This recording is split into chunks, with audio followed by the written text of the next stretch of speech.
and we will get ready to continue with whatever it was, part 3 investigation. There Yes. is no me this time, thank Christ. So it is just double cross. It's okay, honey. Right, I will let you do an intro for the purposes of YouTube, and then I'm going to grab 2 cans of Coke and I'm going to head downstairs. See you later. Hello, everybody, and welcome to the election special version of Ace Attorney. I might as well date the episode now. On one side of the globe, there's the election, and on the other side of the globe, there's explosions threatening the government, which I assume is what everybody celebrates 5th of November for, right? Okay, hi everybody. I lasted exactly 10 to 15 seconds before I was pulled back in because I was asked a question. Yes, it is the 5th of November as of recording when this comes out in 2025. To confirm, it'll be the 5th of November of the previous year, and we're not coming from the future. But whatever the case, yeah, the election's happening in the US, so everyone's very worried. The Americans are having one. The Americans are having one, or they're doing one. Whatever the case, either we're in the time before the dark times, or alternatively, we're on the brink of thank God. But whatever the case, something about food, and something about lawyers, and something about part 3. Yes. Can I go now? Yes. I've got a useless father to talk to. Oh. We are currently in Ace Attorney 3. And we're currently on episode 3. And we're currently at part 3. You don't see me wiggling my eyebrows here, but trust me, I was doing that. Speaking of important dates, here in the game on January 7th. God damn it. So, how do you think the trial went this morning? Last week? How do you think it went? It got a bit crazy in there. I just wonder if that killed our chances. Yeah, I guess it did get out of hand. Mr. Kudo's testimony did nothing to help us. Plus, now we don't even know the identity of the waitress who laced the coffee. All we know is what old Mr. Kudo saw. The apron straps and the ribbon. And that the victim was wearing an earpiece when his eardrum was ruptured. Talk about a terrifying case of contradictionitis. Time to play doctor and find ourselves a cure then, huh? Yeah! We've got to find one for Maggie, or she's gonna have a terminal case of guilty.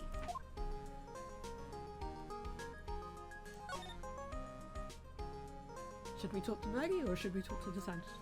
I'm gonna talk to Magoo. I'm gonna see if Magoo's here. I guess Maggie's still in questioning. But we've got questions to ask her too! Maggie! Maggie! Keep it down, Maya. This isn't a playground, you know? Let's go to the police. See how the police are doing. God damn it. Looks like Gumshoe's not here. Never mind that.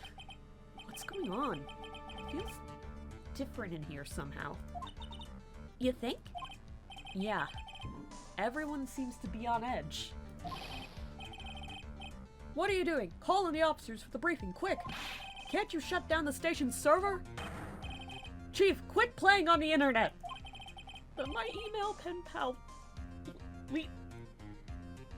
What the heck does this say? But my email pen pal, the princess! Save it for later, I'm turning it off! No! No! Princess! Everyone's keeping busy in here, huh? Keeping busy? More like panicking, if you ask me. Something's going on. Something big.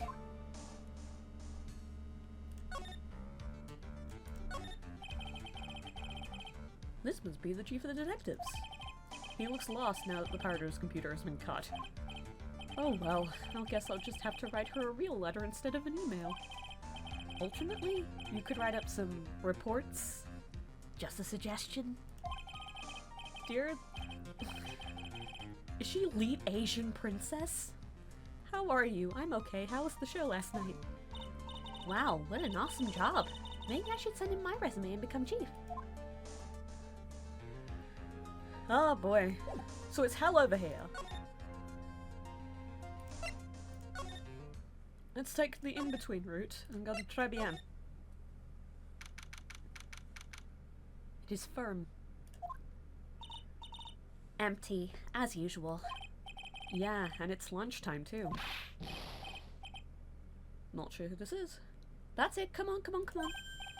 Hey, that sounds like... There he is! Now just call it 8, pal! Come on, I know you can! He's getting really worked up about something. No, that's the wrong number! Ah! Looks like an 8 would have only netted me $5 anyway. What a ripoff. What's the problem, Detective Gumshoe? Huh? Oh, it's you. I was I was just... I was just listening to the radio, pal. To the radio? Hey, Detective Gumshoe's having lunch here. He is, and he's having the twin tea set. What can I say? This is a nightmare. How am I supposed to look Maggie in the eye now, pal? You really drove her into a corner, you know. You always blow apart my testimony. Why of all days didn't you do it today? Sorry, there just weren't any holes in it for once. Yeah, what happened? Usually your testimonies are like Swiss cheese. Swiss cheese? Would he have prepared crumbly like aged Parmesan? Anyway, this case has already been ruled on. There shouldn't be any holes left to find. So, did Maggie say anything to you? About me, I mean. Well, how did she put it again? I can't believe Detective Gumshoe. I hate him, sir. I mean it. I don't ever want to see him again. Something like that.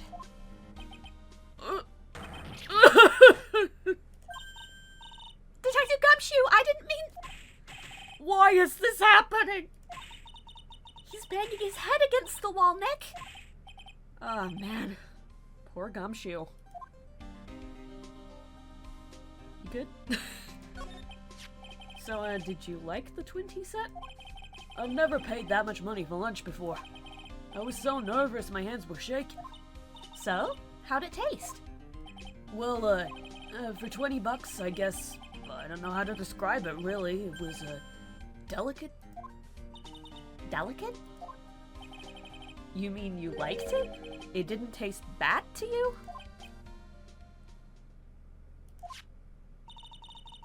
What's the matter with him? Looks like he's thinking. That's it! I've been trying to think of the right word to describe the taste, and I just realized it's bad. That's it. It tasted bad. It's just kinda hard to admit it to yourself when you paid $20 for it, you know? Maybe he should have found out about the price after he finished eating. Hey Nick, maybe that's why Glen Elk came here. Maybe he heard about the super fierce twin tea set. If by fierce you mean fearsome. Speaking of Glen Elk, that reminds me. We still hardly know anything about the guy. Why don't we ask Detective Gumshoe what he knows, seeing as he's here? Well, admittedly, we should start asking about the radio. So, what were you all excited about earlier? Huh? That's right, that's right, you said you were listening to the radio or something. Oh, that was nothing. I wasn't excited. Come on, Detective Gumshoe. You can tell little old me. What were you listening to? Nothing, really. It was just the, daily exercise show.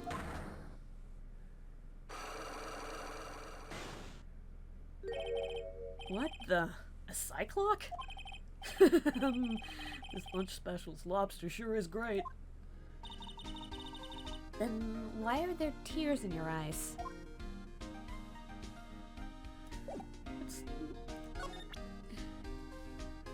What was he listening to? Was it horse? Hang on. Various things we acquired. Anyway. This guy was a real programming genius. They called him the walking computer at the place where he worked. What happens when he crashes, though? Does he just stop moving all of a sudden? He wasn't literally a computer, Maya. Anyway, there's nothing between Maggie and the victim. Yeah, that's what we found out yesterday, too. Hey, Detective Gumshoe, don't you have any information that's a bit more fun? Fun? Oh, I know! So, have you paid a visit to where Mr. L worked yet? You might as well. His workplace? Where's that? A computer firm called Blue Screens Inc. or something like that. Sounds like a real stable company. This could be fun, Nick. Let's go. Computers aren't really my thing, Maya. It's 2003. We'll be fine. I know all about that high-tech stuff. I wonder about that. It's just round the corner from this joint. You should take a look. A computer firm called Blue Screens Inc., huh?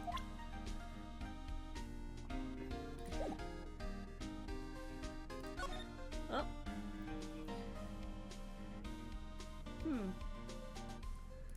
Let me snuff in the kitchen. There shouldn't be anything else for us to pick up here, just... Mr. Armstrong's talking to someone. Oh, hello. I'll be back next month. Oui, naturellement. I will be waiting for you. If you haven't got it by then, I'm afraid it might get a little hot around here. No, I will have everything ready, I promise. I love fire, you know. I love the way it crackles. No, stop it, I beg you! Then don't let me down. I'll be watching you. Man, no, this is not necessary. You can trust me, mademoiselle. Talk to anyone, and I'll drive a knife right through your heart. Oh no, you don't have to worry. You know you worry far too much. Maybe this will help you relax. It is the oil of sandalwood. I do love raw meat from time to time. Ah! I'll be taking my leave. Goodbye for now.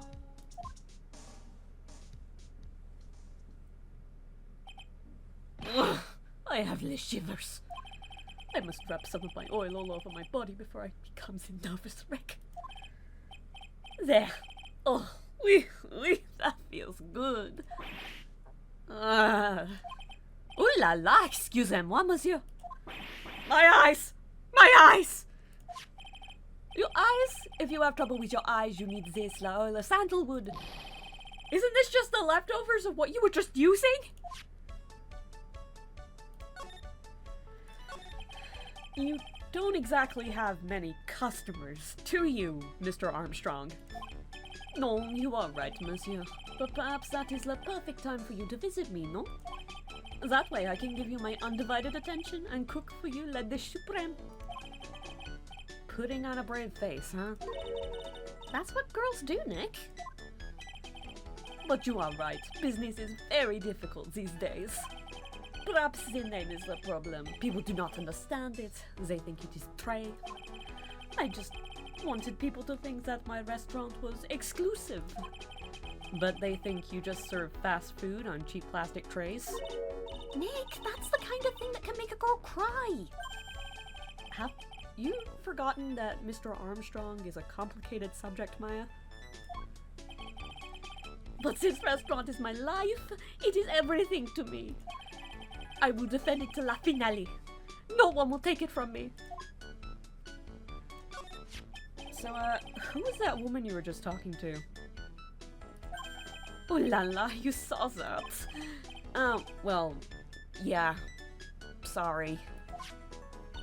So, who was she? She looks so polite and graceful. Polite? Graceful? And she likes raw meat and fires, right? I'll be back next month. This is what we just saw, so like...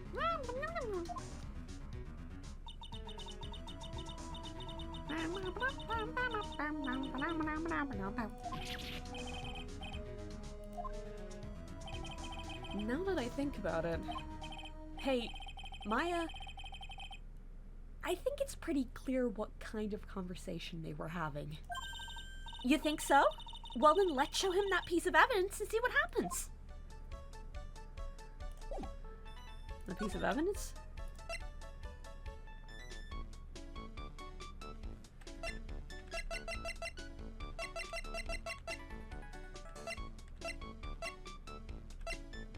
This one?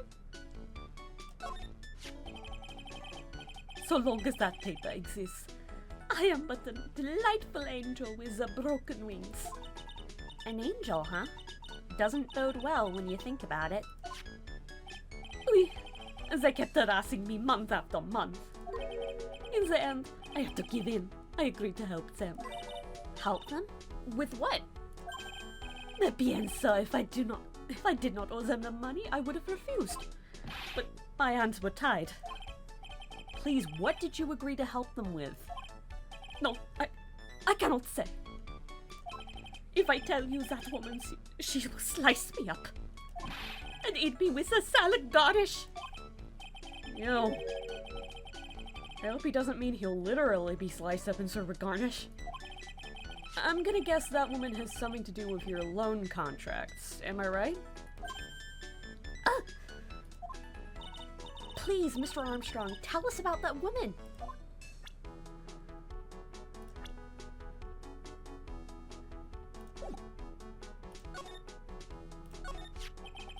The woman who was here earlier, I take it that she's... Why has it come to this? What a tragedy. Suddenly I find myself deep in the debt. It is a sign of the bad, bad world we live in, huh? No, I'd say it was more of a sign of the bad, bad culinary schools. The woman who was here, the scary woman, she is from the loan office. Loan office? Is that where you borrowed $500,000 from? Oui, tender lender it is called. Catchy name. Just hearing it makes me want to borrow some money. Please, you must not borrow from them. If you must, no more than $10. $10? Sounds like your whole monthly stipend, Maya. Is it a stipend or a stipend? It's what I'm paying her. Why am I paying her? Why am I paying her? Hey, I get a bit more than that, thank you very much. Not if I'm in control of it. So, tender lender is the loan office you borrowed $500,000 from, huh? I wonder if they've got anything to do with this case. I am a weak woman. When I am upset, I have to buy something nice to cheer me up. Thanks to him loaning me the money, I have to pay back $500,000 now. I am like his slave. I have to do everything that he tells me. Who's this he? Le Tigre. The Tiger? He is the manager of the tender lender. A terrifying man, the big city mobster. When he shouts at me, my knees are trembling and his voice is ringing in my ears for 3 days. As soon as I hear that noise of the battered old scooter he rides, I start to cry. A big city mobster who rides a battered old scooter. Does this guy resemble me by any chance? Oh, no, no, no. This man is a presence. A most formidable person. A most formidable personality.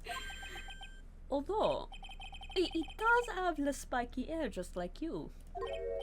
Oui, there is a resemblance there, I suppose. Sounds like this loan office is worth checking out after all. If you want to visit the tender lender, it is just beyond Vitamin Square. Hey, Nick. If you need money, I can loan you some. As long as it's less than $3. Thanks for the offer. Just beyond Vitamin Square, huh? Vitamin Square? Vitamin Square? What are we deciding on?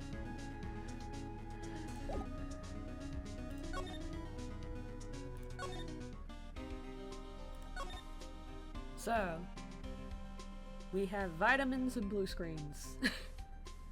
Should we blue screens or vitamins? Actually, I want to poke here for a second. That's a beautiful scoot. Look at that gorgeous scoot. Pink. I don't see any sign of Mr. Kudo, do you? Maybe he went to buy another ton of bird seeds. I was kind of hoping he wouldn't be here anyway. At least, not for now. Besides, any more seeds today and I'm liable to turn into a real phoenix.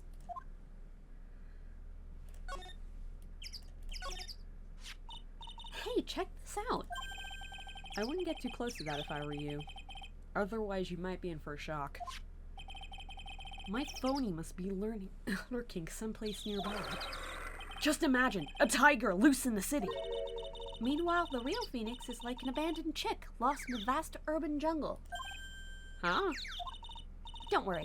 Someday you'll grow up and become a ferocious tiger too. Don't lose hope. Why is she trying to pep talk me into becoming my phony? It's that delightful, horrifying creature. I'm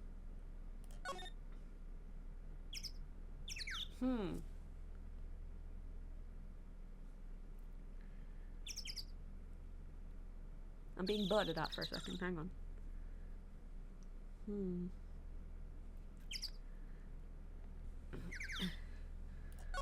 I think because we got the information out blue screens first, we should probably go there.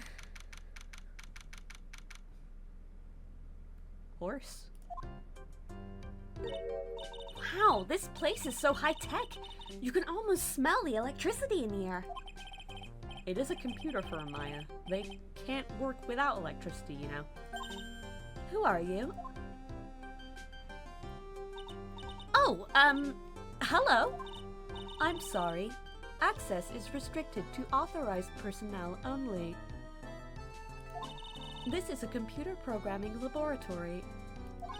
There are far too many trade secrets that could be leaked. Wow, what secrets? Everything you see here is classified. No information can leave this building. Understood! Who is this woman? She's like a robot from some kind of whacked educational show. My name is Lisa Basil. I'm the company director. Director? She's human? She seems more like a ghost in a shell. And that thing over her eye, isn't that the same device as Glen Elks? That's a DMH, right? Nice try, but it's the other way around. It's an HMD. All of my programmers here at Blue Screens Inc. are supplied with HMDs. Then do you write programs too? No, I just enjoy wearing this. They are pretty cool. I wouldn't mind one. Let's have a sniff. Whoa! Look at this desk, Nick! What a mess! Looks pretty average to me. But you can't get any work done with everything all over the place like this. You think? Real WizKids can work under any condition, you know. She's trying to hint that I should tidy my desk more. I'll clean up my desk when Maya stops asking silly questions. No hurry then. Hey! This calendar! What about it? If this is another hint about tidying, you can forget it. Someone's marked December 3rd in red pen. December 3rd? That's the day Mr. Elg was murdered. Is there anything else? Yeah, it says meet with the tiger. The tiger?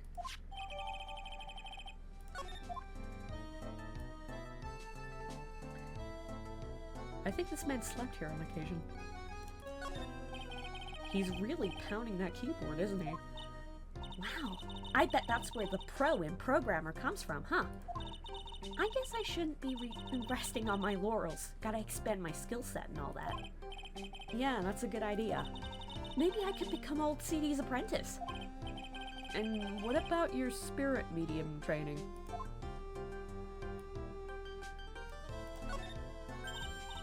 Hey, look, Nick! It's a supercomputer! It looks like it's really smart and wise, doesn't it? Computers are only as smart as the humans who use them, Maya. That explains why we don't use the computer in our office.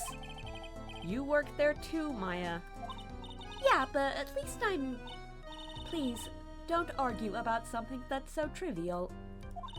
Otherwise, the computer will laugh at you. She said she'd laugh at us, Nick. She's a human, Maya, not a computer.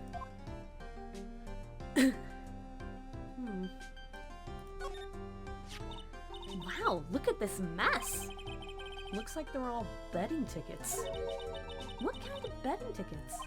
For betting on which horse will win a given race. They're horse racing tickets.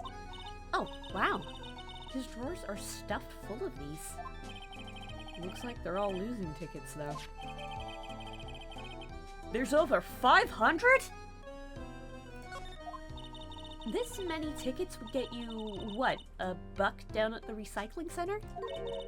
But I didn't know you were so hard up that you try to profit from the dead, Nick. I'm just taking them as evidence, Maya.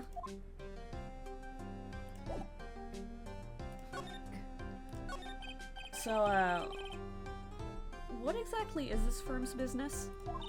I will try to simplify it so that you can understand.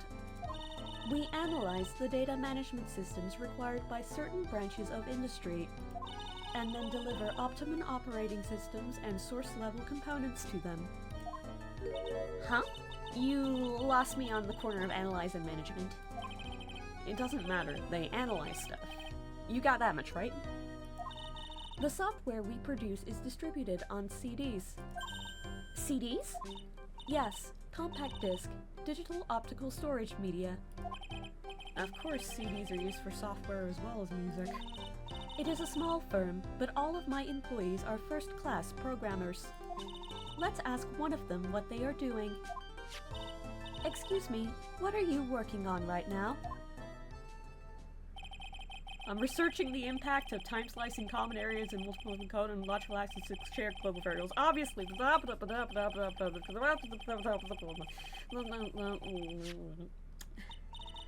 well, you get the idea. This is the sort of thing we are involved in. Did you good people follow all of that? Yeah. Your blank smile just said otherwise, Maya. You know about what happened, right, Miss Basil? You mean about Glenn being poisoned? Yes, I know. It's terrible. Can you tell us anything that might be helpful? I don't think so. A police officer was here earlier too. But I couldn't tell him anything either because the waitress who committed the crime has nothing to do with Blue Screen's Inc. Oh. How about Mr. Elg's desk? Well, obviously not.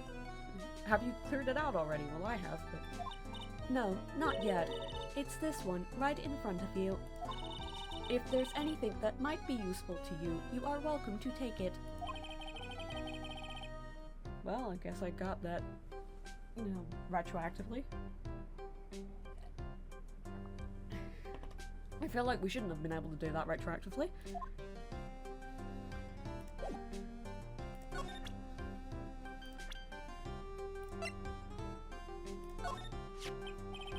About Mr. Elg. He was a top programmer. I would even say he was a genius. But he did suffer from 1 or 2 bugs in his personality. Oh? Like what? He was a bit of a loser. Perhaps that would be the best way to describe it. That's what got him into trouble. What's the matter? He was a top programmer. I would even say he was a genius. So he was really no trouble at all. A model employee. Hey, wait a minute. Just now you said something about him being in trouble. We've got to find out what this trouble was exactly. Well, 5 miles of betting slips, anyone? Would you mind taking a look at this? I'm sorry, that data is Super Admin Restricted Desktop Access Password Protected. Super Admin Restricted Desktop Access Password Protected? What? This is madness! No, Maya, that is Sparta. She won't tell us unless we say the right code word. A code word? Sesame!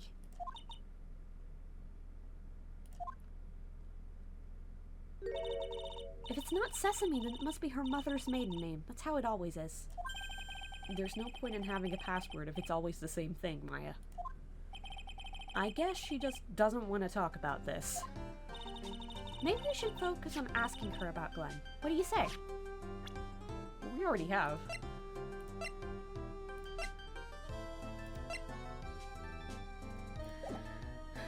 There we go, everyone. That was the worst joke in the entire series. Okay, we can ask. About Mr. Elk. Was he in some kind of trouble?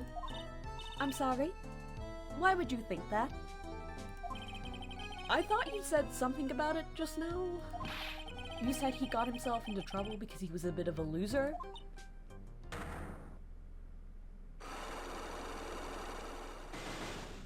Understandable. 3 Cyclops.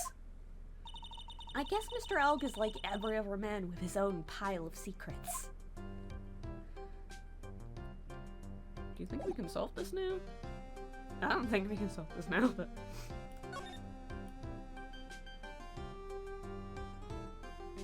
Toops. Those pillars almost look like they're moving. It's kind of unsettling. No, they just look a bit Twisted or warped or whatever word I'm looking for. This office was designed with a futuristic feel in mind. futuristic. Yes, we tried to imagine what things might look like in the future when we designed it. It helps to soothe and calm the soul. On second thought, I agree with you, Nick. This place is really unsettling. I'm gonna have a try at it. Please tell us more about the trouble that Mr. Elg was in. I'm sorry, I don't know anything about that.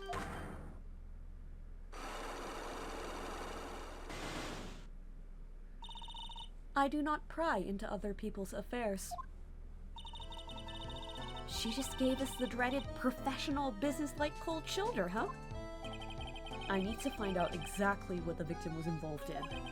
Looks like I've got to break her in a professional, business-like manner.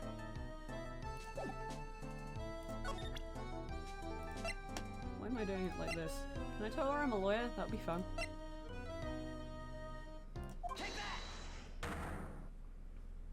Let's have a poke.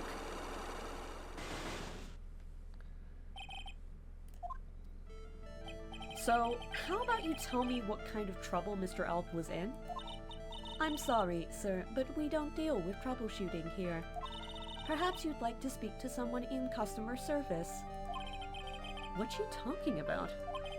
I guess I better just take a shot and see where it gets me.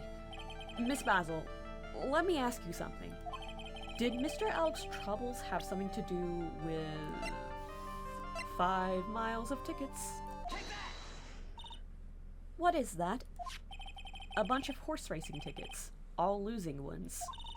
With that many tickets, you could get $1 at the recycling center. You good people are very, very bad. Cashing in on others' misfortunes is immoral. Is that a whiff of hypocrisy I smell? But what is the relevance of those tickets? The victim, Mr. Glenn Elk, he had a gambling habit, didn't he? I don't think that's a logical conclusion based on the facts. Everyone likes to go to the races from time to time. Yeah, but not everyone buys this many tickets. Anyway, I don't believe that proves anything on its own. You're right, but I'm not through yet.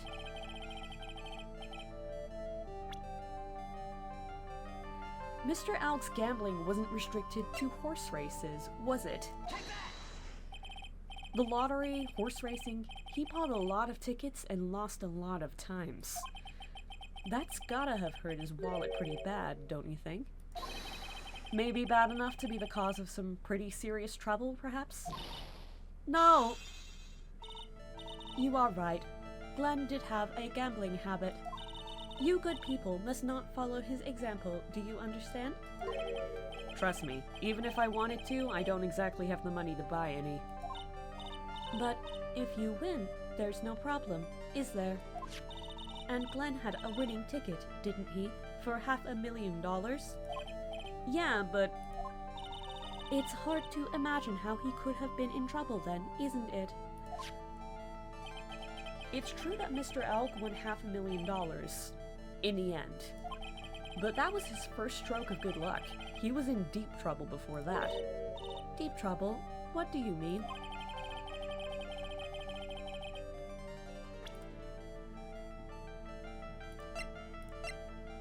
Mr. Alk's real problem was with someone or something more terrifying and ferocious. Can I present this? Mr. Alk met with someone on the day he was killed. He even made a note about this calendar. He even made a note on this calendar about the meeting. Meet with the tiger. What is the relevance of that? Are you trying to suggest Glenn was meeting him to discuss his debt? Yeah, that's what I'm thinking. But I have never heard anything about this tiger before. Maybe he's not even human. Maybe he really is a tiger. I'm no programmer, but does she expect me to buy such messed up logic? God damn it, I do not have the necessary picture of the tiger, so I cannot do this. I don't think I have enough evidence yet. I should investigate and gather some more clues before I try again. God damn it.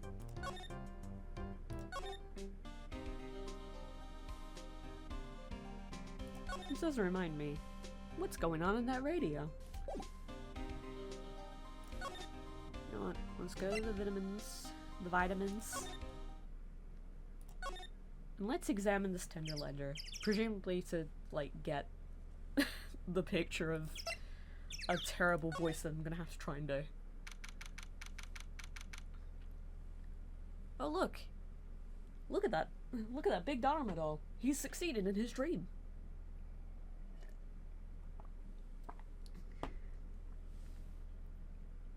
That's a good thing, actually.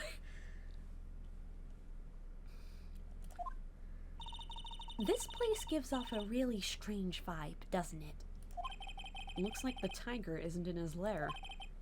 And that is, as they say, a very good thing. Welcome. Ooh. Talk about a creepy voice. It makes your soul want to shrivel up and die. You're here to discuss a loan. No, not exactly. The manager is away at the moment. Wait quietly, please.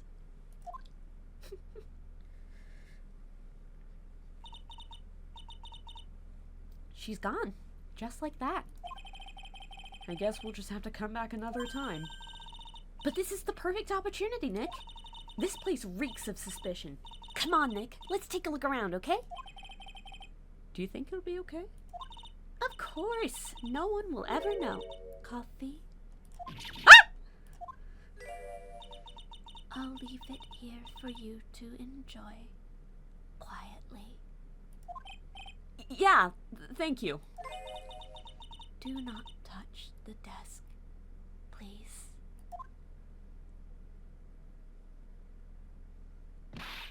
Nick, let's get out of here. Now she wants to get out of here.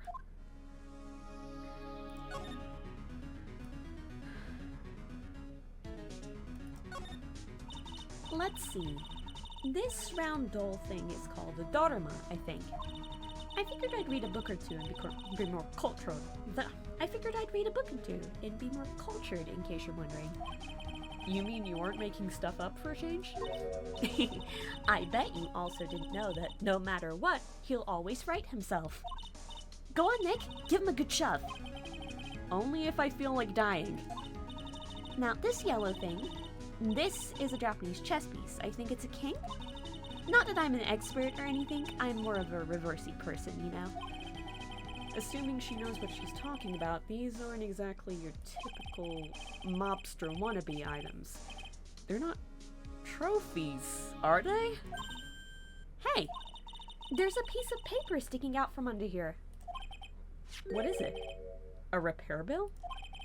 Looks like he did some repair work in his car? Does he even have one? $15,000 to replace a bumper and a light? That's insane! The car's registered to the Cadaverinis. Huh? So it's not even the Tiger's car? Why would someone else's repair bill be in the Tiger's office? We've committed a thievery. Let's look at a punch. What's this? It's a punching bag. What? No way! You wouldn't catch me walking around with a bag like that! What do you mean walking around? The design's gross to start with, and it's way too heavy to be practical. And why is it called a punching bag? Don't people know messenger bags are in? I knew it. I was right before back at Tribulations. Paris fashion is more my thing. I really hope she's pulling my chain on this one. Win through compromise. I wonder what that's supposed to mean. It must mean something if they took the trouble to frame it like that. Yeah, well, it still doesn't make any sense to me.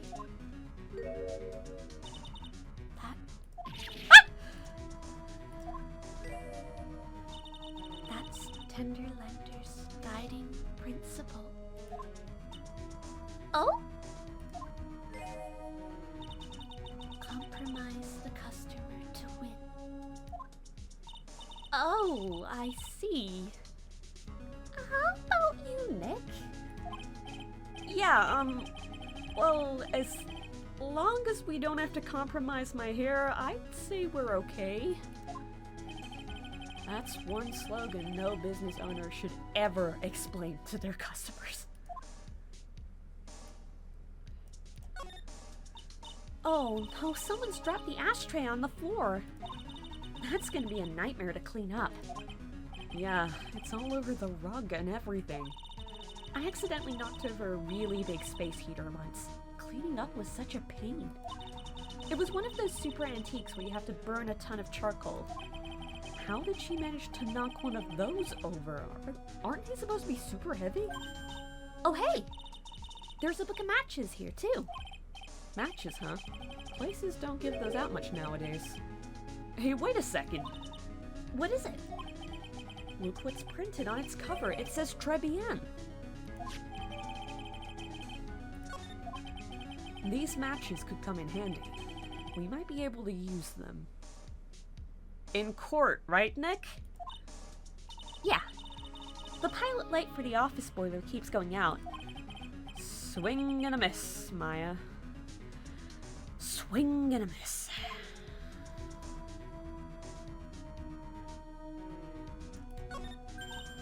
Hey, look at this Parisian-style coat. It's so chic. Looks more like a pimp coat to me. I guess I haven't got an eye for fashion. Hey, look at this. This suit is the same color as the one you wear, Nick. The same color as my suit? Ah! Keep your voice down, Maya. Nick! You've got to take a look at this.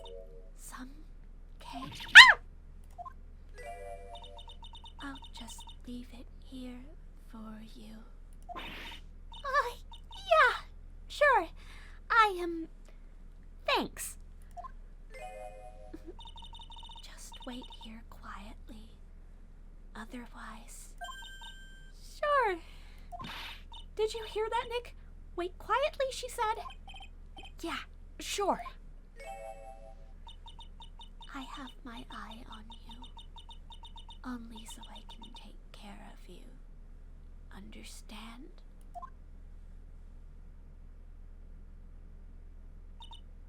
I'm scared, Nick. So? What were you getting so excited about before? Look, on the lapel of this suit. That's an attorney's badge. Is the tiger a lawyer? Oh, wait, look at this thing. It's made of paper. For some reason, your badge suddenly looks really cheap to me, Nick. Why doesn't anyone recognize an obviously fake badge when they see one?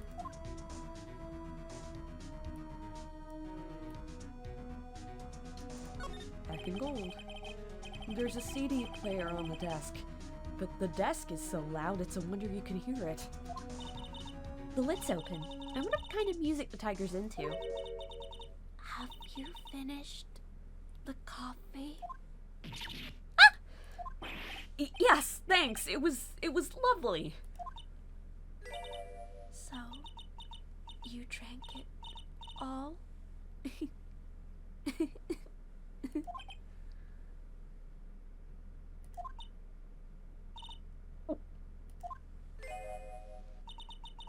If you touch anything else that doesn't belong to you, there's always another cup.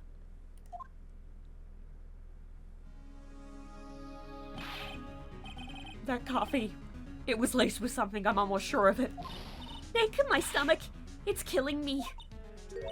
Oh, wait, maybe it was just the burger I ate for breakfast. I sure hope so. We better take a look at that CD while we're still alive and have a chance. What the? What? It's not the Rocco soundtrack, is it? Claw the Tiger? It's a demo CD. The artist's name has been handwritten on the disc in pen. MC Bomber. What? This must be the CD Maggie told us about. Let's listen to it. I bet it's heavy metal. No. That woman will make us drink more coffee if we do.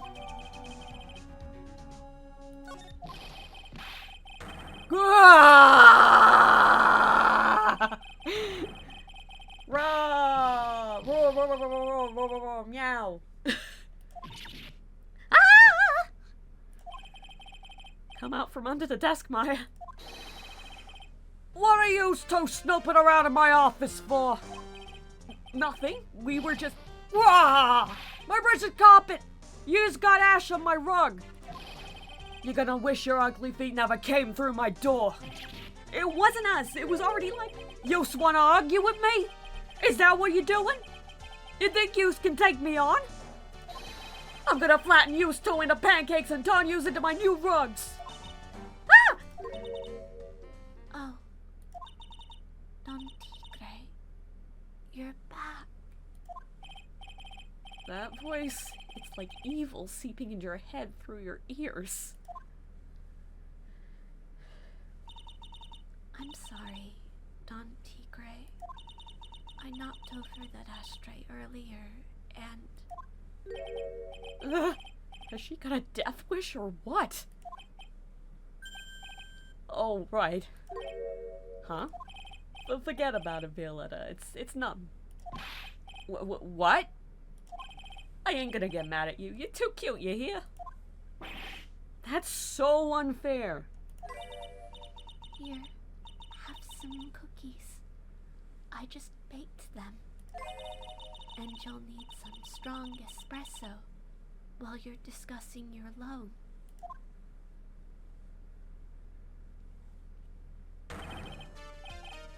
Phoenix Wright! Yes? You see, the crazy are just plain stupid to chase after me. I worked so hard, but now you's gotta come and mess up my plan. So it was him. He's my phony. But I don't care. No one gets in my way. What? I mean, excuse me? You should have left the little girl at home, right? I have a few things. No questions. This is the last time we meet. Wait, please. That was pretty weak, Nick. You waited until he was out of earshot before you shouted after him. Like you're one to talk. I didn't hear you scream, "Hold it," either. The espresso. and cookies. This woman is definitely not good for my heart. Now, what was it the tiger called her? Violetta? So, I'm kind of curious about your company, Tender Lender. With the warm and friendly atmosphere you'd expect from a family-sized business, a conscientious rate of interest, and an attractive repayment policy. Why do I get the feeling this sentence is not going to end well? We will tenderly lend you that little bit extra here at Tender Lender. Hey, Nick. Things are a bit tight for Wright & Co. at the moment, aren't they? I mean, there's that $500 you owe me from our card game for starters. Why don't you take out a loan? Would I like to take out a loan from a place like this? Not so much. Tender Lender is on your side. So, let's say I'm late with my repayment. What happens then? We give you more coffee. Strong coffee. Right. I think I'd rather skip town. Hey, just remember I can make strong coffee too, Nick. Strong tea as well. What kind of stuff, Maya? So, do you know about the incident we're investigating? What incident? Well, a man was poisoned in a restaurant just near here.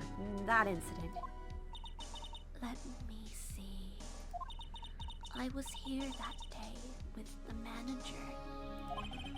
The manager being the tiger? Furio Tigre. Furio? Tigre? So that's where the tiger thing comes from. Shinyap's got a real name, Nick! Hurry up and find more about him!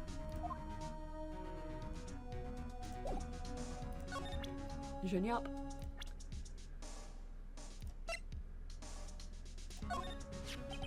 Can I ask you about the tiger, I mean Mr. Tigre? Cookie? Sure? How do you like my cookies? I baked them myself. Go ahead, Nick. The honor is all yours. No, ladies first, Maya. No matter how I look at this, I just don't get it. What are the tiger and this scary girl doing working together? We are lovers. That's not exactly coming across in your tone of voice. And I owe Don Tigre my life. He's the one who saved me. The tiger saved you? Please address him properly as Don Tigre. Otherwise, I'll have to. Okay. Don Tigre, of course, I'm sorry. He saved her life. I'd sure like to know how that happened. I'm very frail, you see. Just recently, I died once. You died? About 4 months ago. The doctor said to abandon all hope. I guess they were expecting her to take a boat ride across the river Styx. But Don Tigre, he saved me. He gave up everything. Everything? When I found out what he had done for me, I was happy. No offense, but I'm finding that a little hard to believe. I decided I'd pay him back with my life by serving him coffee and espresso. I still wonder about what's in her coffee. So, is that why you've got that bandage around your head? This? So, what's the story with the bandage? They put it on after the operation. Operation? It's just a little injury. A little fatal injury. Fatal injury? Maya just suffered one herself by the sound of it. So, that's the injury you were talking about before when you said you had died once.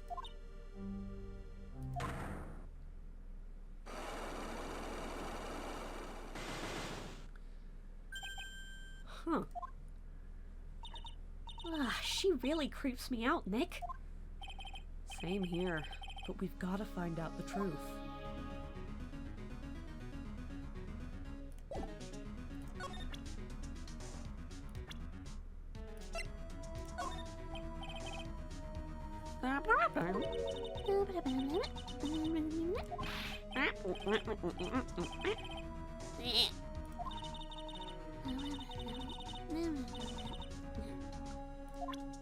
That's kind of cute.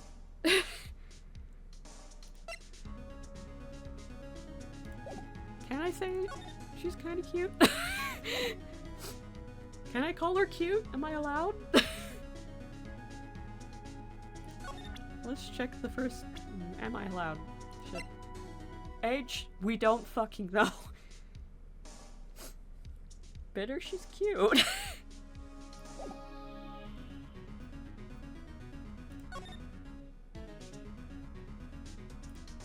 Actually, no, let's have a crack at it.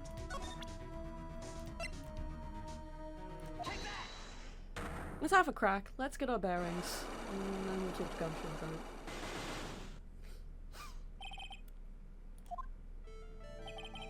You said the bandage around her head was from an operation? You also said you suffered a fatal injury to the head. Yes, the operation was very difficult, apparently. Now, by fatal injury, you mean you were hurt very badly somehow, right?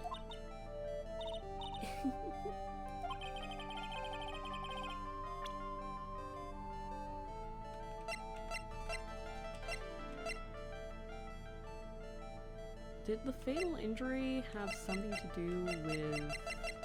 Actually, you can ask about it. But then is I have here a car repair bill. From this, it seems pretty obvious this car was involved in an accident. Let me see that. This bill is made out to the Cadaverinis. Yeah, it is. I don't think I ever introduced myself. Tell me, what do the Cadaverinis have to do with me?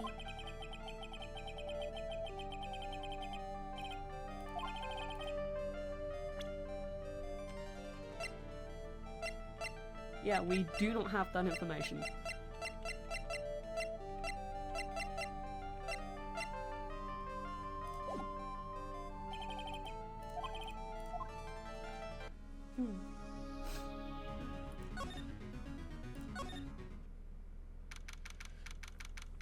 Let's have some important merchant. There he is! Old CD's back feeding the pigeons again. There, take this, and get out of my park! Like I thought, he's really mad. Come on, Maya, just keep your head down and let's sneak away while we still can. What? Why? Hello, old man! What are you doing, Maya? Oh. Hey, he just turned his back on us. I'm not surprised. I bet I really hurt his pride in court this morning. Hey, Mr. Kudo. Pigeon! Look, we really need to talk to you, alright? Out with the demons! In with the fortune! Ow, ow, ow, ow, ow. Seeds! Shell splinters! Painful. I always knew you were a demon, Maya. I'm sorry about what happened in court earlier today. Everyone will be talking about me behind my back now. The dirty old man, he was so busy looking at the servant girl's backside that he can't remember her face. A filthy, deprived animal. Not at all. Are you listening to me, boy? I don't care what you say. I saw the waitress put it in. She put some white powder in the young lady's Javachino. We hear ya. And another thing, the young layabout was wearing an earpiece on the same side as the lens of his broken spectacles. We're really sorry. So I made a little mistake about the vase, so what? I know what I saw. I tell you. Okay, take it easy, please, Mr. Kudo. Don't tell me to take it easy, you spiky head brat. Take this! You said you were a craftsman, right? The modern world casts on a craftsman like me aside in droves. Surely it's not that. I come from a long line of craftsmen, right back to the time of the shoguns. Did you hear me? I didn't become an embroiderer, I was born one. Actually, I'm kind of in the same situation myself. I wanted to stick my fingers up that dribbling old judge's nose and scream right down his ear hole, objection! Oh, so, did you want to become a lawyer when you were young? I don't think that's quite it, Maya. I think he's just in a bad mood, that's all. I've got a tsunami of frustration inside and it's ready to burst out. If we let him start rambling now, we might never shut him up. What do I do? Actually, we've got places to go, things to check and stuff. Maybe another time? Fine, whatever. Just don't forget, I got a tsunami's worth of grumbling to do. Yeah. This girl right here is really looking forward to hearing it all, honest. What? I never said that. Come to the place where I work then. Here, bring this along with you. What is this? It's covered in seeds. A discount coupon for a burger? He really wants someone to grumble at, huh? Although it is a burger joint. Maybe I should let him. So, retalk to him.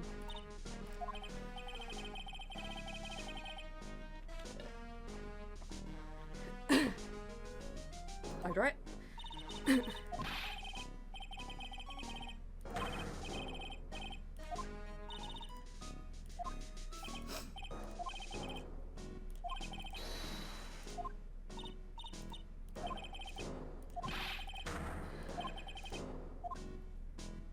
Suck it up. I guess I better let him talk. So, there's not much call for craftsmen these days, then? Of course not, you idiot. All I'm good for nowadays is running errands. Errands? Everyone takes advantage of the elderly. Buy some bread, Gramps. Take the dog for a walk, Granddad. Feed the pigeons, old man. What am I, some sort of 2-bit community handyman? Well... Buy some bread now, that I can understand. But what's the point of feeding some seedy pigeons? Why don't people say what they mean? Get lost, that's what they're trying to say. Oh yes, I'm just an inconvenience, you see. At home, at the restaurant, I just get in the way, don't I? I'm sure you don't. Wait a minute. What did he just say? At home and at the restaurant? Hold up. By restaurant, are you talking about Tribulations? Did you get asked to run an errand there too? Yeah, I did. The very day that young Brad was poisoned. What? So, on the day of the incident, what were you asked to do? Glad you asked, boy, because I'll tell you what I was asked to do. All of a sudden, that young lad slumped over the table. The serving girl collapsed. And I broke that vase. It all happened so fast I was in a bit of a daze, you see. Then the owner shouted over to me. Excuse NY, you call the police. Call them yourself, I should have said back, but I didn't think of it at the time. So, did you end up calling the police? Like I said, I was in a bit of a daze. Did you call them on your cell phone? Do I look like I'd have one of those newfangled thingamajigs? Was that a fucking... Couldn't have been a... I went out looking for a payphone, of course. You went looking for one? Couldn't find one right away, you know. Wandered around for 5 minutes or so. 5 minutes? So for 5 minutes after the incident happened... Yes, sirree, the owner was at Tribulations on his own. Why didn't you mention this in court this morning?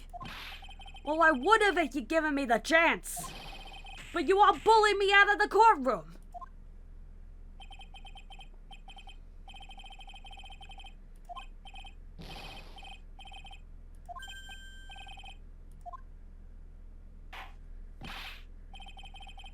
recounting that we indeed did bully him out of the courtroom.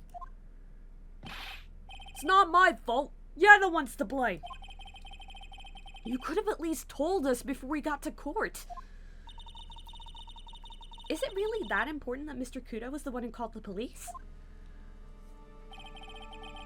What's important is the unaccounted time before the police arrived. The victim was dead. Maggie was unconscious. Which leaves that difficult subject alone in the restaurant. Mr. Kudo might have been chased out of the place on purpose. What do you mean? Maybe a certain someone didn't want him in the restaurant. Ah! Oh sure, you go ahead and say I was in the way as usual. I suppose I should have been getting myself covered in pigeon shit instead, huh? We need to get more details about what exactly happened. From Maggie and from Mr. Armstrong. Also, can I show you a thing? Can I show you I'm a lawyer? I would like to show you that I'm a lawyer. Heck, I miss being a lawyer.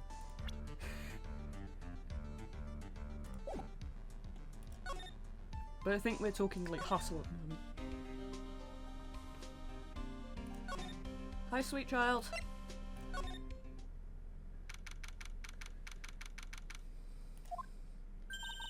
Looks like Mr. Armstrong's out again. But the place is open for business.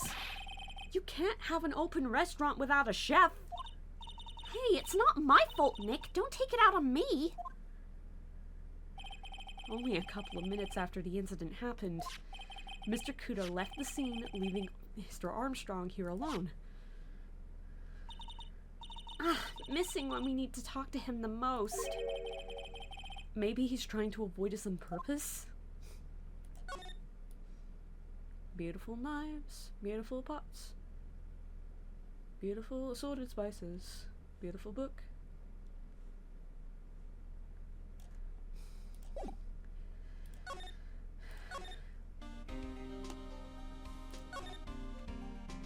Not that kind of move, I want to do the other kind of move. How's it going? Hello everybody. Partitions. How you doing?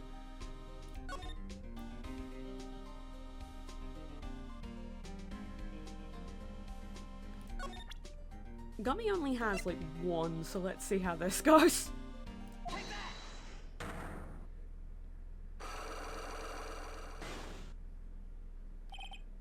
Oh. Okay, Detective Gumshoe, tell me the truth. What were you listening to earlier? No way, pal. Now that you've made a big thing out of it, I'm not gonna tell you. We'll see about that, pal.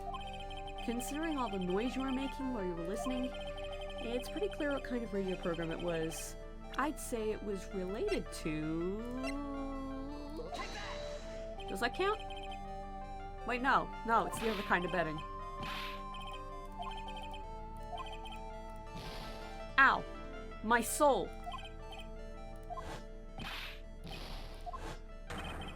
Just cool a night, pal. Cool a night. Cool a night. Damn, it's a wrong number. I'm a fool, and it's obvious. Why did I go for horse tickets? You were my friend. Lottery ticketing. Lottery ticketing. I have 6 views. Hello. I'm right, aren't I? Except I can't pronounce the word lottery. You were listening to the lottery results, weren't you? You thought you'd try to win big just like Glenn Elk did. It's like you can see right through me! Oh, thank God, it was that simple. See, pal? This is why I said it was nothing. Does Gumshoe know about the locks? Oh good, my soul recovered. Tell me about that radio. I'm usually pretty lucky, so I figured I'd give it a try. What's with everyone in the lottery? So, how'd it go? I won 50 cents. It'd be better to win nothing at all than half a lousy buck. I was so mad. Yeah, I know the feeling. I bought the same kind of ticket as Mr. Elk, see? And they've got this special radio show where they announce the winning numbers. They even do the drawings live on the air. It's intense, pal. I bet that's what Mr. Al was listening to on the day he was killed.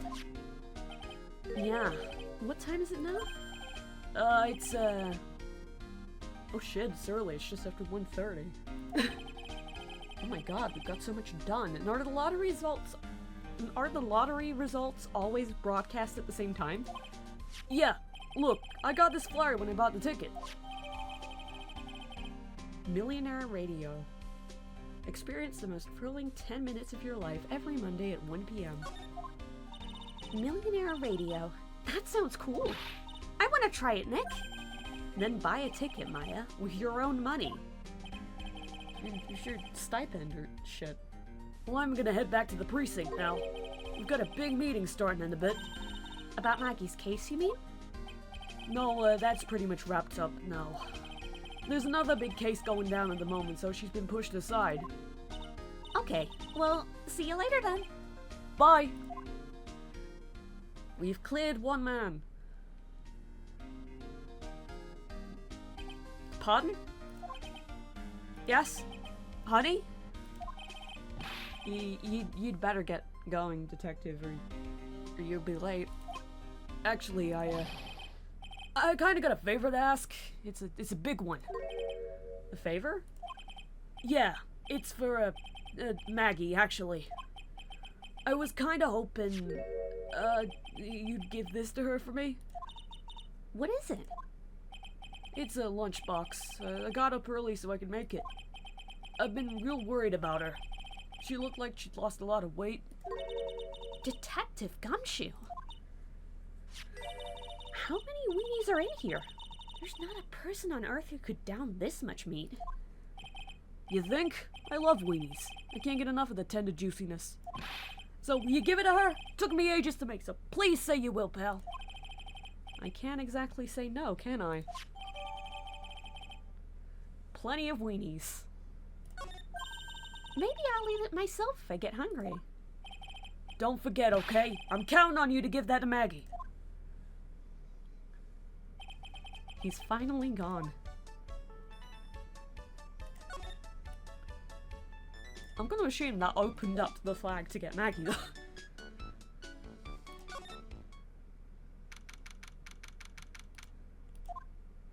There we go! Oh, Mr. Wright. Hello, Maggie. So, they finished questioning you? Wasn't it just unbelievable in court today, sir? I'm going to stay up all night and blog about everything that happened. Weren't you scared? It was pretty touch and go in there. Yeah, but you totally nailed that old man. Well, he was all over the place with his testimony. He's not the only one. Huh? What do you mean? Everyone else's testimonies don't match up either. Not with what I remember of the incident anyway. Is it possible she's the one misremembering things?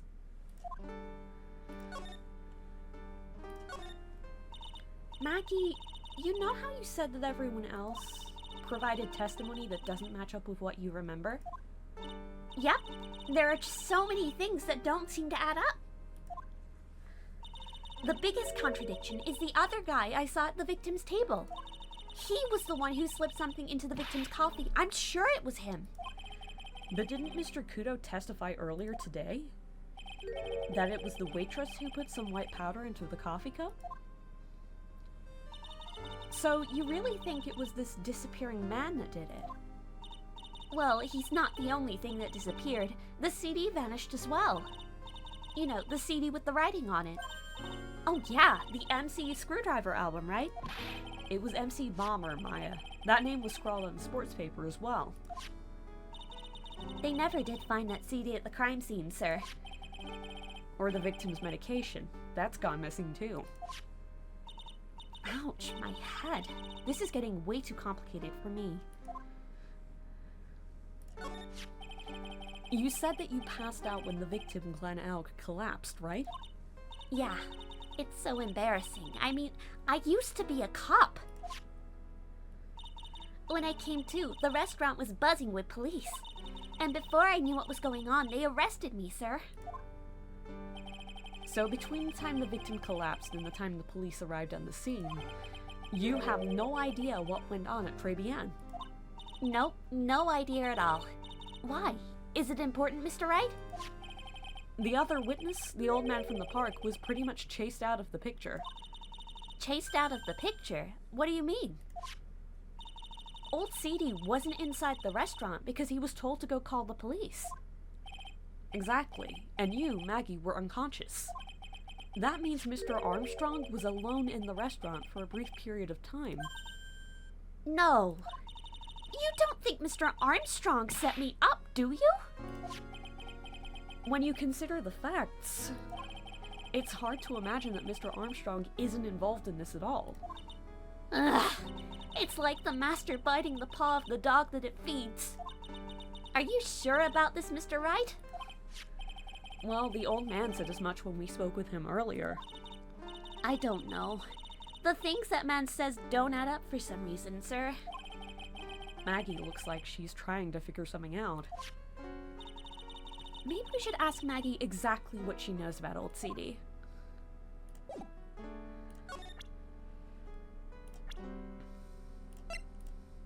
The nose man!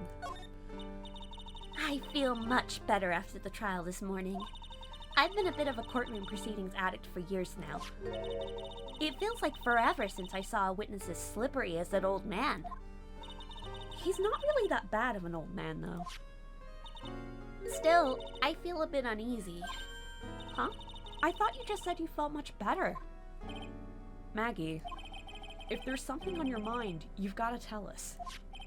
Especially if it has anything to do with Mr. Kudo or his testimony. Roger! I'll spill it all and see what you make of it.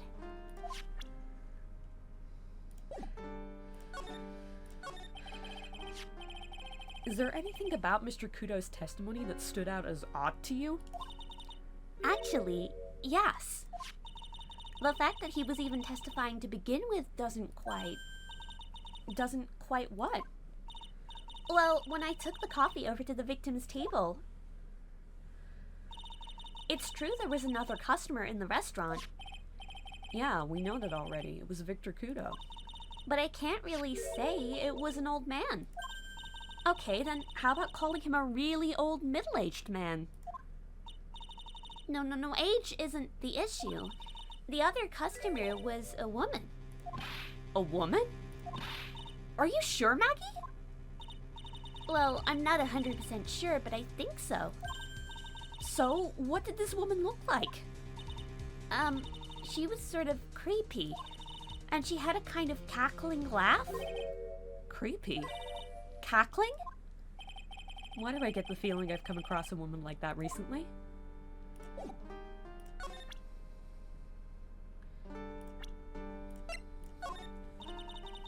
I know I used to be on the police force, sir, but I'm incarcerated now, so I can't use my connections to help you.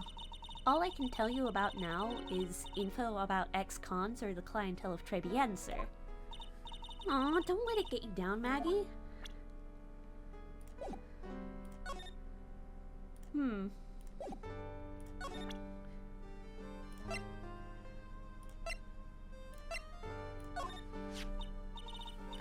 Is that your attorney's badge? Actually, it's fake. Holy smokes, that's it! Huh? That's the badge your phony had, Mr. Wright. You got duped by this? But it's a completely different color. And what about the fact it's made of cardboard? He said the badge got a tan as well while he was on Hawaii in business. I'm beginning to see how my phony was able to gain her trust.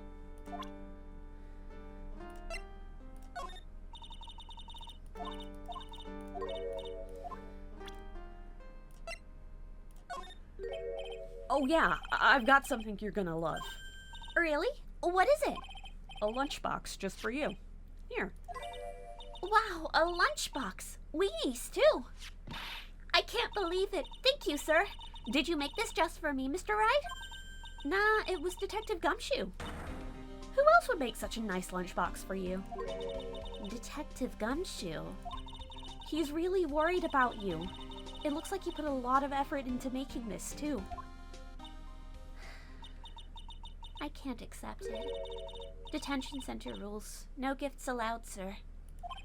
Hey, come on, Maggie. Don't be like that. The rules are the rules. They'll lock you up if you break them. Somehow, when an ex-cop turns waitress says that, it seems a whole lot scarier. And anyway, I hate weenies. Oh, really? It's all yours, Maya. You can enjoy it with Mr. Wright. But... she's right. It's better than letting it go to waste. But... I guess so.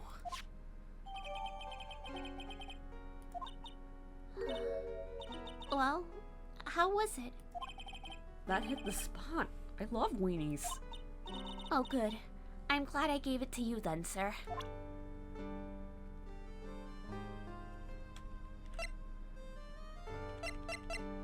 That was unnervingly sad.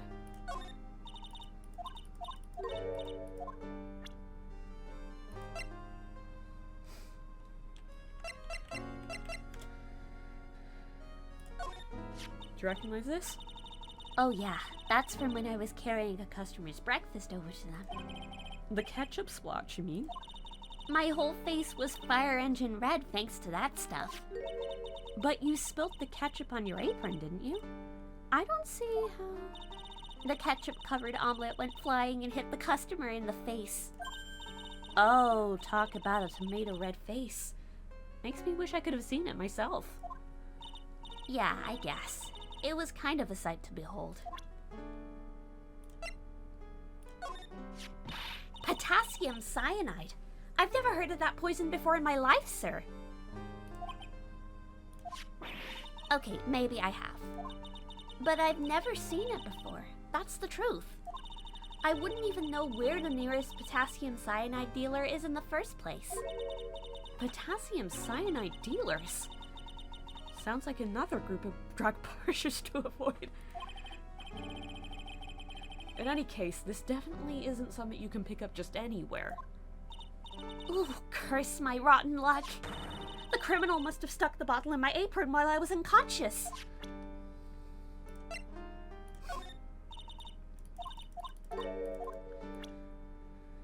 I'm asking Maggie maybe too many things and I should stop.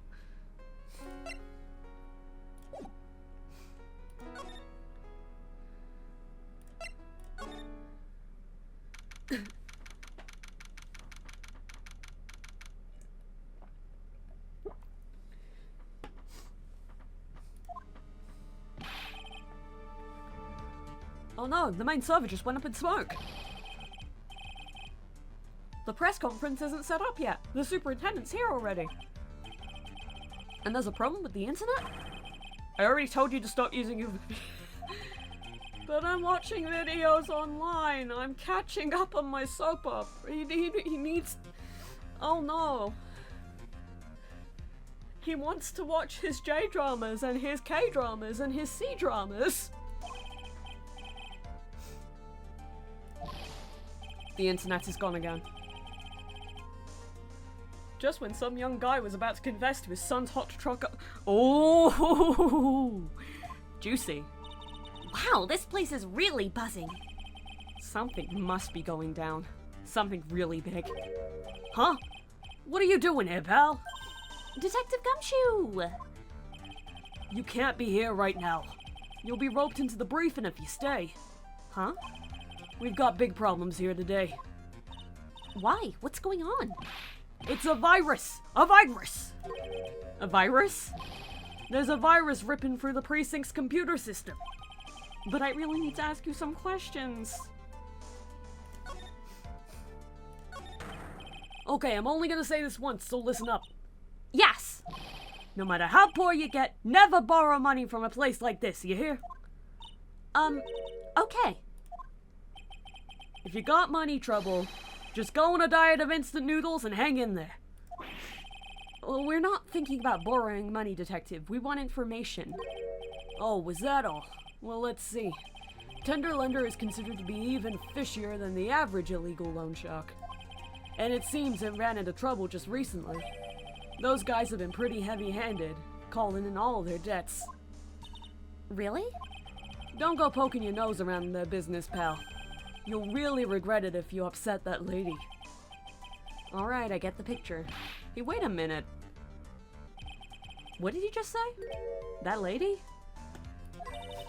Who's the lady he's talking about, Nick? We better find out what the story is with the lady. Anyway. So what exactly is a computer virus, Detective Gumshoe? 2003. It's 2003. I don't know. It's 2003. What? Look, I just go with the flow, alright, pal? And here I thought detectives were supposed to be somewhat knowledgeable. What's with that face, pal? You think you know what a virus is? Well, Nick, do you? A computer virus? Sure, I mean only in simple terms, of course. Really? Wow, you know everything, Professor Nick. Yeah, I'm gonna call you Dr. Wright from now on. Hey, that sounds pretty cool. Don't you agree, Dr. Wright? Why do I get the feeling they're making fun of me? Okay, fine. I'm no expert, but I can at least explain the basics to the two of you. A virus is a program that gets inside a computer and causes damage. Damage? You mean it makes the machine go boom and explode?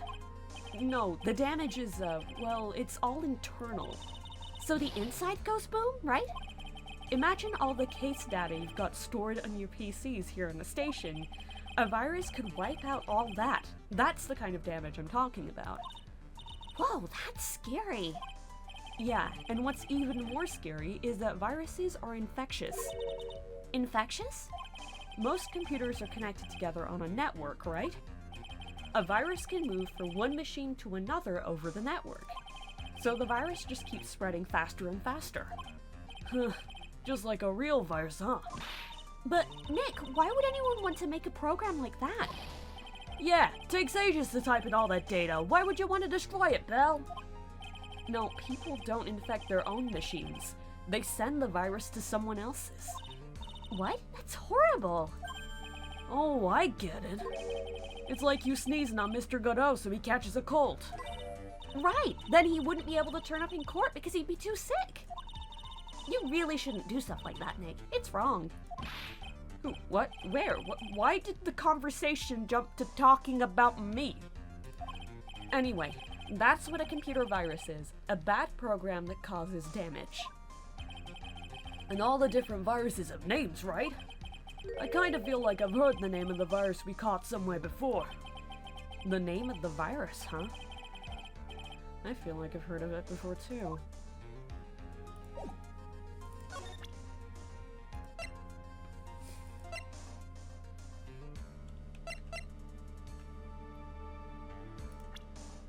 Well, first of all, that's the girl who works over at Tender Lender. You want to stay away from her, okay? I mean it. She does look kind of unforgiving, doesn't she? That should be the least of your worries, pal. What's that supposed to mean? What could be worse?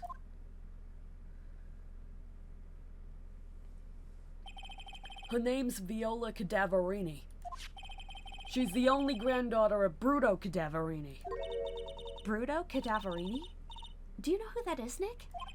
Never heard of him. Bruto Cadaverini's the boss of the Cadaverini family. The Cadaverinis? That's one scary sounding name. We can't touch them. They're way too powerful for the police. But you're thinking of taking them on, aren't you? No, I don't ever remember saying I was going to.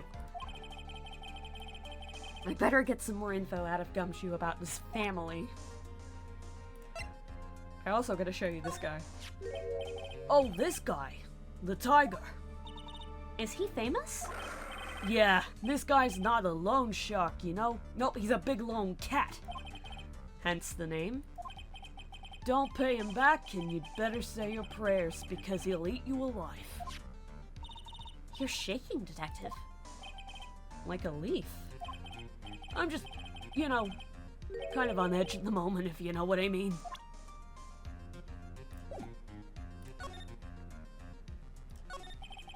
I'm not sure if I really want to get involved in this, but who are the Cadaverinis? Who are they? Scary bunch of people, that's who. You're a cop and you're scared? What's that about? Trust me, it doesn't matter if you're a kid or a cop. These guys are scary. They've got some serious clout in the criminal underworld. We can't touch them. they've got too much moolah. Moolah? As in, they pretty much control all the cash in the city's black market. The black market, huh? And that includes tender lender, I take it?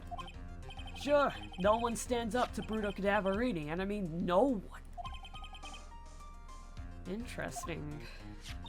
So, Viola's the granddaughter of some mafia boss then? Yeah, and everyone knows how much Bruto loves his little girl. She means everything to him. So, how did she end up at Tender Lender? I don't know, pal. But I heard she and the boss of Tender Lender are pretty tight. Tight? That's what it said in the file I read related to Maggie's case. Sounds like a pretty important clue.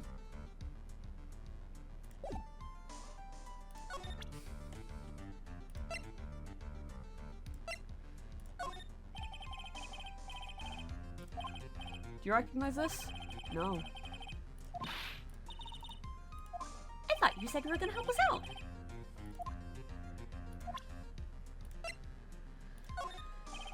Detective Gumshoe, about the...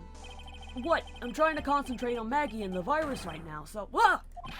This is it! This stupid name, I remember now! I thought so. Here it comes. Don't just nod to yourself and keep me in the dark, Nick. What's going on?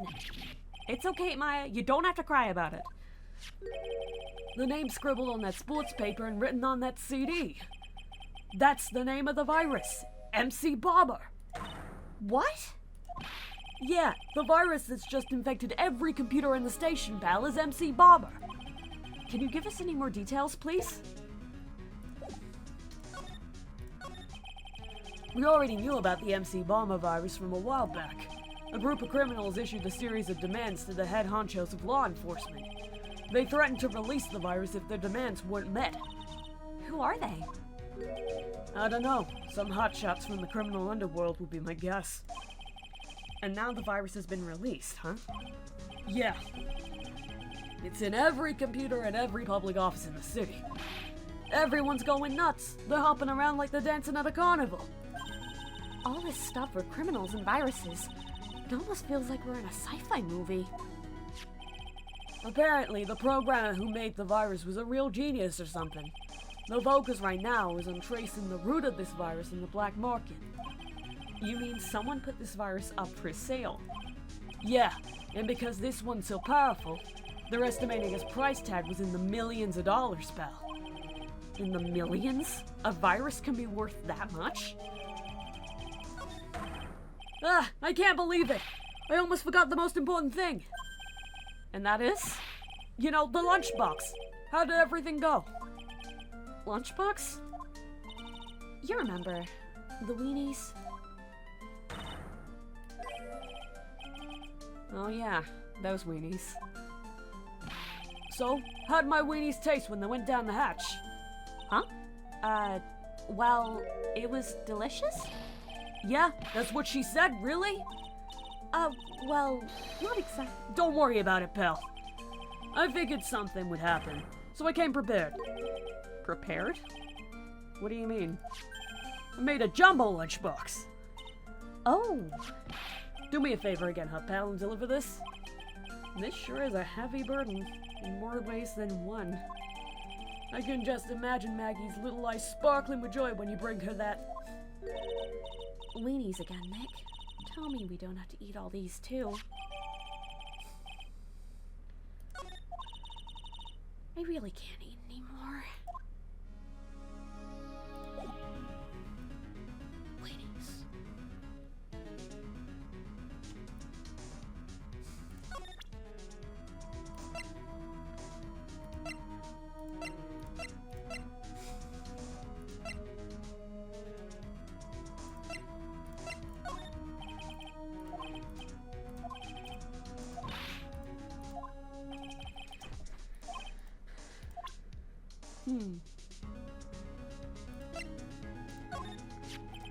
We never did find the contents of that bag.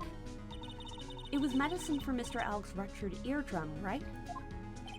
Yeah, we found traces of it in his left ear canal. He must have used him when he was at Tribulations, we're sure of that much.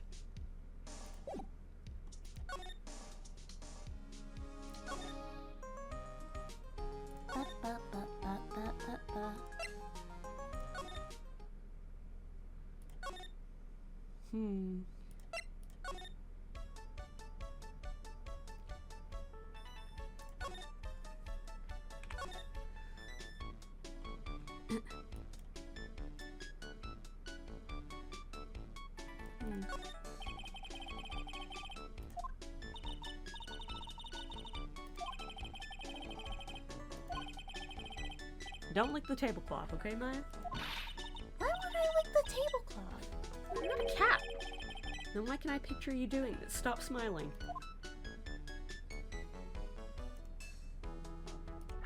Hang on.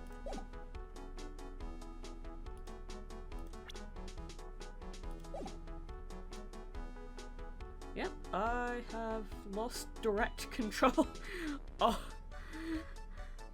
I'm now manually dragging the pointer around because it has disconnected. I don't know how that's happened. Hey, Nick, do you think Old C was talking about a vase like this today in court? It does look like it's ready to fall over any second. It's kind of fragile, too.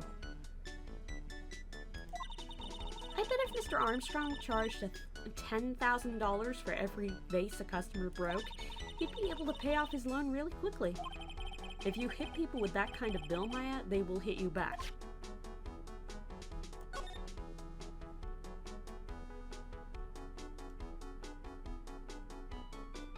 I felt like doing a bit of rummaging.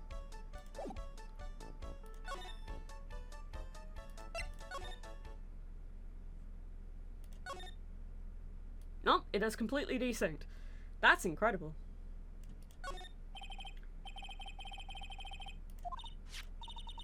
Look at all these little bottles. We did this yesterday.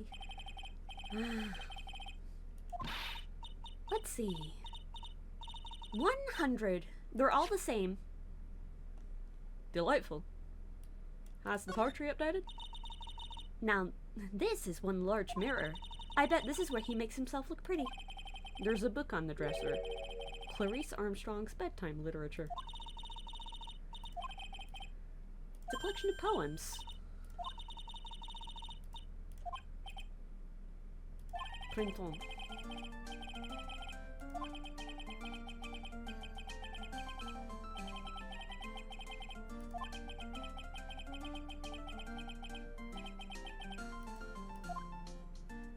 It's moody. I've definitely read this dialogue before. Yep, that's pretty moody. So there's nothing here. Move back to the BN.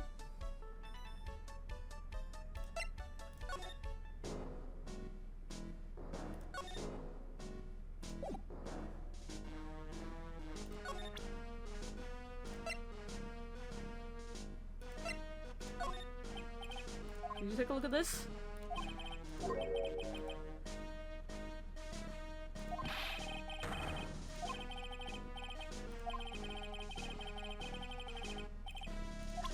I think I've let you grumble already, but okay.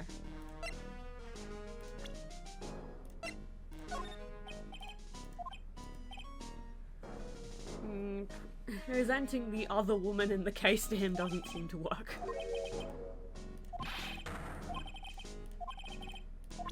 Do I have to make him go through that dialogue again? Oh, no.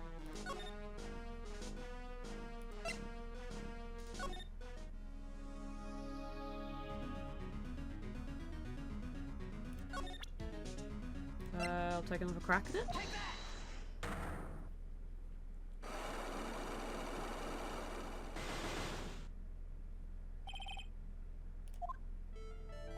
So,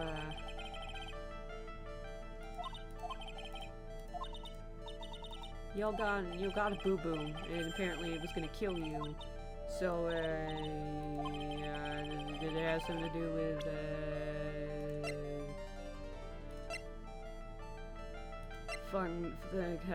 hacking crash car or something? I don't know. I got a document.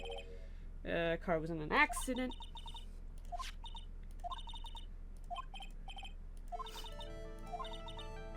Tell me, what do the Cadaverinis have to do with me? Something tells me she's not about to say hi and introduce herself. Alright then. Your relationship with the Cadaverinis is very strong. And this is why. Profile. I know exactly who you are, Viola Cadaverini. You sustained that injury in a traffic accident, didn't you? It happened about 4 months ago. I was driving in one of our family's cars when someone pulled out in front of me. It was a motorbike or something like that. I don't remember it much. Anyway, I swear to try and avoid it, but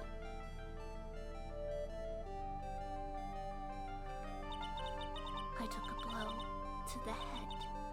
A bad one. Yeah, I can't imagine. So what happened to the person on the bike? I'm guessing they didn't get away with injuring the Viola Cadaverini, right? I don't know what happened to them. They ran away, or so I heard. Ran away? If they stayed, I'd have... Is it possible? Could the person who committed the hit and run have been... It was this man, wasn't it? He was the cause of your accident. It wasn't Don Tigre. I refuse to believe it. We collided, the motorbike and my car. But Don Tigre isn't injured at all, is he? It was the tiger who caused Viola to crash, I'm sure of it. Plus, one of her locks just broke, so she must suspect it was him too. I'm sorry, Miss Cadaverini, but I have proof that the tiger was involved in a traffic accident on his bike. The evidence is his fucked up bike.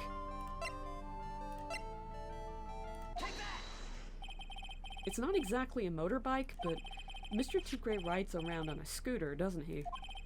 And you'll notice that it's a really fashionable color. You'll notice that the front wheel guard is badly damaged. Miss Cadaverini, you know the truth, don't you? This repair bill was paid by Furio Tigre. The Cadaverinis have known for ages who caused the accident, haven't they? It's possible. Perhaps. Somewhere inside of me, I know that may be true. I knew it. But Don Tigre still saved my life. The operation was very complicated. It was very, very expensive. How much we talking? Very, very, very expensive. She seems kind of hesitant about giving me an actual figure. I should back off. Well, anyway, it was the tiger who paid for it, right? After I recovered, Don Tigre told me. He said he paid for the operation because he cared about me. I believe him. Really? But do you honestly believe that to be true? Do you want to know what I think? I think the reason he paid for the operation wasn't because of you, but because of someone else. Perhaps I shouldn't be saying this, but your grandfather, Bruto Cadaverini, controls a lot of dubious cash, right? And you are his beloved pride and joy. Sure, I don't know exactly how much the operation cost, but if you weren't the granddaughter of Mr. Cadaverini, do you really think Mr. Tigre would have paid the money? $1 million.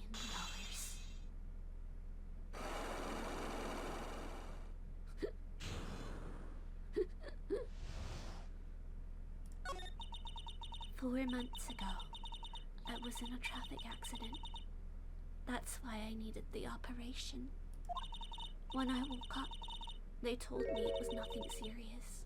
A simple procedure. Oh, really? Well, I guess if she recovered in 4 months, it couldn't have been too big. They said the operation cost $1 million. $1 million?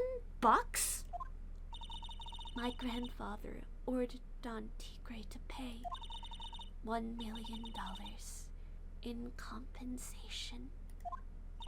Compensation, huh? It's underworld lingo for paying money to settle a score. Basically, pay or get into some serious trouble. But $1 million bucks? This has to be related to our poisoning case somehow. I wanted to believe him. I wanted to trust what Don Tigre said. He said it had nothing to do with my grandfather being Bruto Cadaverini. I wanted to believe he helped me because he cared about me, not about my grandfather. But I knew that wasn't really true. I'm so sorry.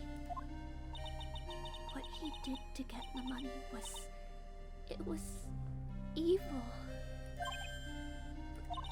He said it was all for me, so I helped him. You helped him? In what way? Here, take these. What are these? Medical papers? I'm Bruto Cadaverini's granddaughter. He had to pay compensation. He was made an offer he simply couldn't refuse.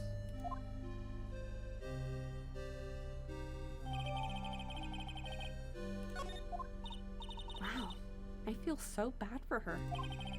It's inexcusable. Huh? There are two things that I consider inexcusable. Poisoning and betrayal. Only a coward would hurt people using either of these tactics. Is everything alright, Nick? We should get going. Right after we finish our espresso. Yeah. I won't need to convince Viola of anything else, so I guess I can get rid of this.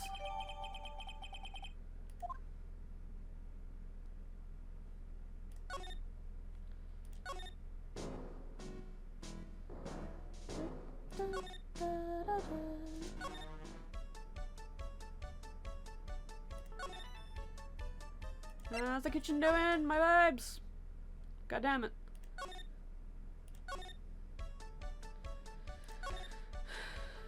Running around in circles a lot.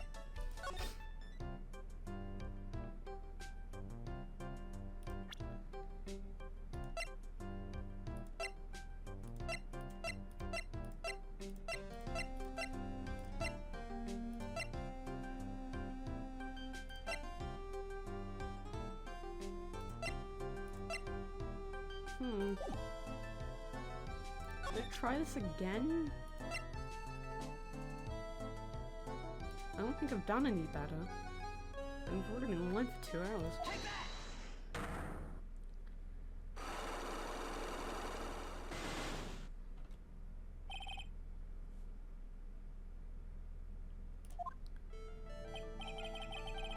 And we apparently have to start that from the beginning. Hang on, I just did the awkward choice of checking the time on a device that does not tell time.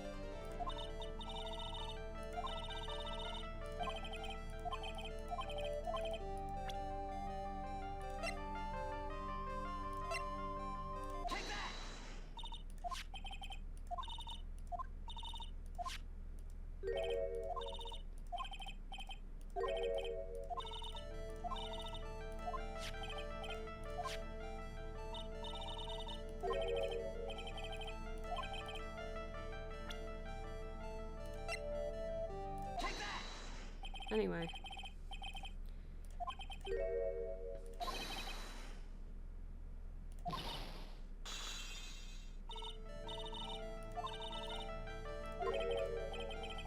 Let me get back to that original question.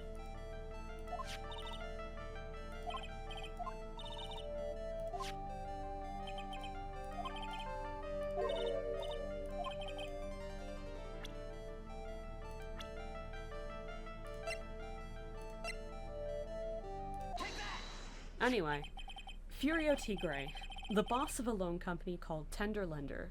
There we go, here's new content. Tender Lender.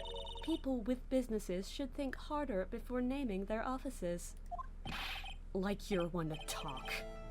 Well, what do you think? Our firm is doing very well at the moment. I don't think we need to borrow money. No. I mean about Mr. Elk. You think Glenn had something to do with this Furio Tigre? Yes. I'm sorry. I don't know of any connection between the two of them. Really? Because I've got proof that Mr. Elk and the Tiger knew each other.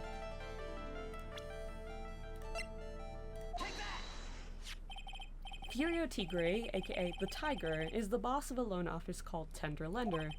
This is who Mr. Elk met with on the day of his murder. And the only thing a loan shark would talk with him about would be his debt. No. It's true that Glenn had racked up quite a bit of debt from his gambling habit. About $100,000, I think. 100,000. Ouch. But I heard he won the lottery, so he should have been in the clear. Shame Maggie couldn't get a bit of that good luck. Okay. So the guy got lucky and won the lottery. But what if he hadn't won? What was his plan then? Well, this isn't easy to say, but he said he would use his talents to repay the money. His talents? I suspect he was talking about programming. What computer program is worth $100,000? Perhaps you good people should leave so I can get back to my work. I'm so close to cracking her. The program in question, was it by any chance... My fake attorney's badge! No. Was it a pile of weenies? God damn it, it should have been a pile of weenies. That would have been funny. Well, this is it, isn't it? This is the virus that's infecting computers worldwide as we speak, or at least countrywide. MC Bomber. No!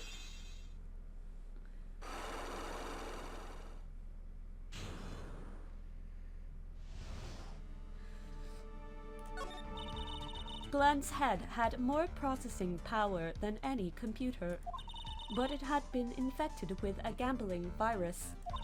Glenn was in too deep. You mean he was in debt? Yes, $100,000 in debt. Not an easy amount to repay. So, he said he was taking on some extra work, something a bit risky. Risky? How? Maybe he was going to become a waitress at Tribulations. Where do you come up with these ideas? So it's safe to say Mr. Elk was the creator of this virus, huh? The MC Bomber virus. Yes. It was a work of genius. In a bad sort of way, of course, but still genius. Something like that would probably fetch several $1 million on the black market. Inconceivable! Gumshoe was right for a change. This date, December 3rd, that is marked on his calendar. That was his deadline for repaying his debt. I guess we won't be needing these horse racing tickets anymore. Use the trash can, Nick!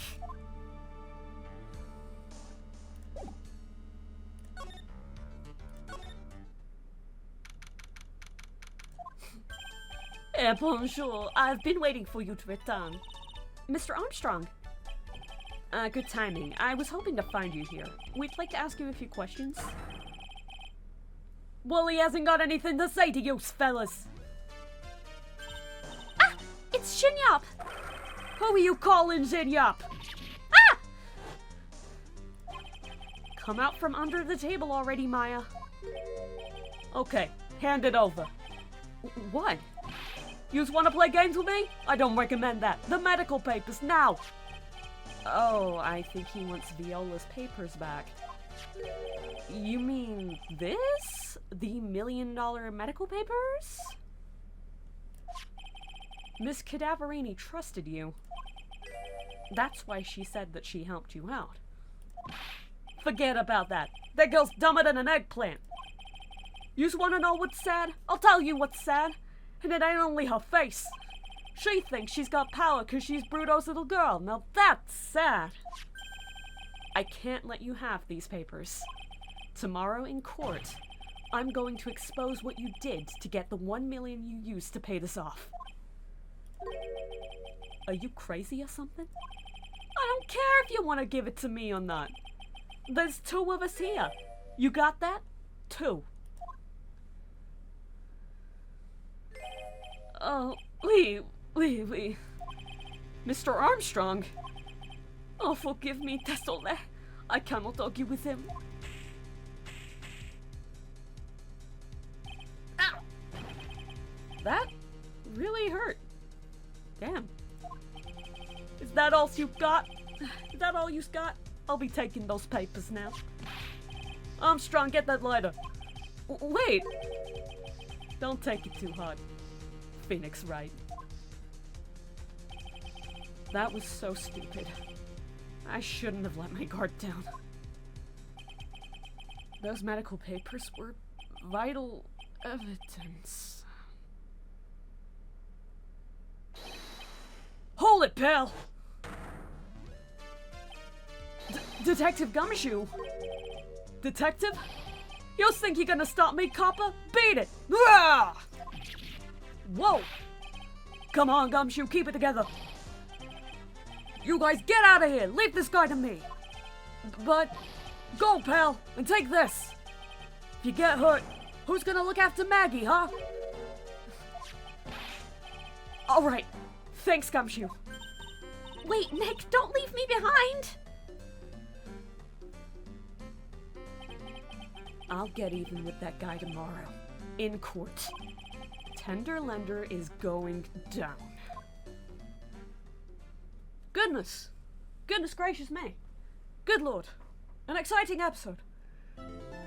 I ran around in circles for a bit there and I think I did things slightly out of order. But...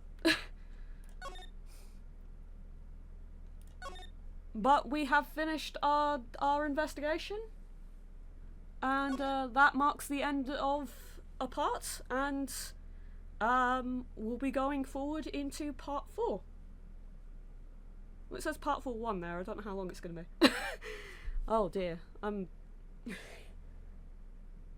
Yeah, this has been Ace Attorney, Trials and Tribulations. It's Ace Attorney 3, Episode 3, Part 3.